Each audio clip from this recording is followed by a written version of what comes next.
अर्थसंकल्प मांडत असताना राज्याचे मुख्यमंत्री देवेंद्र फडणवीस साहेबांनी शेतकरी कर्जमाफीची घोषणा केलेली आहे। सप्टेंबर 2025 पर्यंत थकीत असणाऱ्या शेतकऱ्यांचं 2 लाखापर्यंतचं कर्ज यामध्ये माफ केलं जाणार आहे। किसान सभेच्या वतीनं या घोषणेचं आम्ही स्वागत करतो। कर्जमाफीची घोषणा होत असताना मात्र पुन्हा समिती स्थापन करून त्या समितीच्या ज्या अटी शर्ती लादल्या जातील त्याचा आधार या कर्जमाफीसाठी घेतला जाईल असे संकेत सुद्धा पात्र शेतकऱ्यांचंच कर्ज माफ होणार आहे असं विधान करून मुख्यमंत्री साहेबांनी दिलेलं आहे।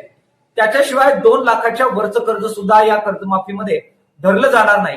शिवाय अतिवृष्टीने बाधित असलेले जे शेतकरी आहेत त्यांचं 30 जून 2026 पर्यंतचं कर्ज माफ करावं अशी जी आमची मागणी होती त्याच्यामध्ये कटौती करून सप्टेंबर 2025 पर्यंतच थकीत कर्ज माफ करण्याची घोषणा झालेली आहे।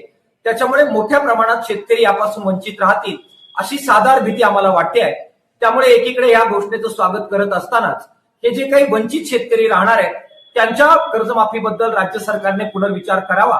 त्याचबरोबर जे नियमित कर्जदार शेतकरी आहेत त्यांचं केवळ 50,000 रुपयाचं प्रोत्साहन अनुदान देऊन त्यांची बळवणूक करण्यात आलेली आहे। त्यांच्यावर हा एक प्रकारचा अन्याय आहे। त्यांच्या कर्जमाफीचा सुद्धा विचार राज्य सरकारने करावा अशा प्रकारची अपेक्षा आणि मागणी आम्ही किसान सभेच्या वतीनं करतो आहोत।